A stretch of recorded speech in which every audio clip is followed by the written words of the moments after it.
Late car payments are at the highest they have been since they started tracking them officially. The number of Americans that are 60 days delinquent on their auto loans has reached a record high, according to this article. And as bad as this sounds, it's what it shows that is the biggest issue, in my opinion. Automakers are just no longer concerned about affordability. Hey guys, welcome back to the channel. Appreciate you guys tuning in and listening as always. So today I'm looking into this article by The Hill titled Late Car Payments Hit the Highest Level in Decades. And it opens off with, Americans are missing their car payments at the highest rate in more than 30 years, the data shows. According to Fitch Ratings, 6.56% of subprime auto borrowers were at least 60 days past due on their loans in January, the most since the agency began collecting data in 1994. Now, this is not really all that shocking. Given where prices are at, I'm actually surprised it's not higher. I honestly believe that if you include people who are scraping by to make payments and those that are neglecting other bills, this number could easily be in the 30s or 40s. You have to understand that last year, despite an average car price of around $50,000, the auto industry had successful sales numbers. We're talking about close to pre-pandemic levels. Now, it's not like people got that much richer since the pandemic. People's wages have not kept up with the inflation that's going on in the auto industry. So here's the deal. What's been happening is a lot of people got into cars they had no business getting into. And now the chickens are coming home to roost. The article then continues with, the average monthly payment for a new car was $755 in January, down from $795 peak in December of 2022, but well above the $566 average in 2019 per Cox Automotive. $755. That's ridiculous. Once you combine that with the insurance payment, you're looking basically into $900 to $1,000 per month to own a new car. It's insane. I just don't see myself getting into a new car anytime soon with these prices. And I get it. Some people might be in a situation where they need a car for one reason or another. And yes, I know the used car market is bad. I've talked about that multiple times on this channel. But I just don't understand paying that much for 6 or 7 years on a depreciating asset.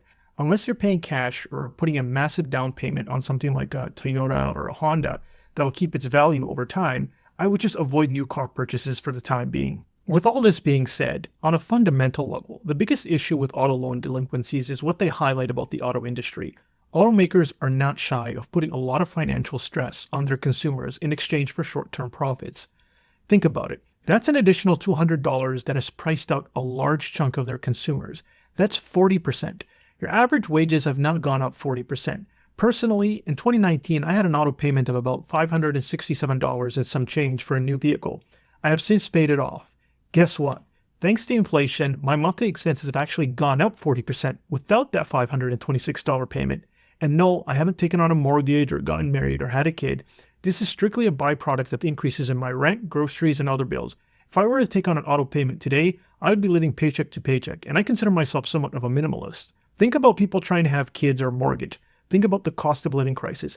No wonder we're having declining birth rates. And you would think these automakers would be somewhat concerned about that, not adding an additional expense on consumers who are already struggling with housing and things like groceries. These stressed out consumers are not going to be repeat buyers, and they certainly are not going to start families or have kids. But like I said, this seems lost on a lot of these automakers who have fully adopted the margin-based strategy. Instead of selling vehicles by volume, it's all about profit per vehicle. Now, this is not an actual viable strategy long-term, as it guarantees their consumer base gets smaller and smaller every year. In fact, it's already backfiring as we speak. Many auto dealers have rows and rows of inventory. This is forcing automakers like Ford and Stellantis to cut down on production. Now, this means fewer workers making cars in the auto plants. It means fewer people working at dealerships. So in the grand scheme of things, these higher prices are slicing out a large part of the workforce. And like I said, this strategy just doesn't work. Stellantis tried this. The company that makes Jeeps and Rams, Stellantis, they tried this a few years back. They cut costs and raised prices more than anyone else. And last year, their profits shrank by 70%. 70%. Their consumers just couldn't afford their vehicles anymore. And this is a heavy price to pay for a little short-term greed. Now, you would think a lot of these other automakers would try to reconsider this strategy given what's happened to Stellantis, but it seems like they're just trying to double down on it right now. And the bizarre thing is, these automakers are still trying to have their cake and eat it too. They're trying to push more and more inventory, despite the fact that this strategy calls for less cars and less inventory. This is why they're pushing pretty hard against a lot of these tariffs. Tariffs would essentially force a lot of these automakers to cut down on production, at least in the short term.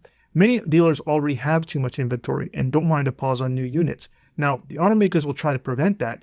Their customers are the dealers, and the more units that they can force them to take, the better.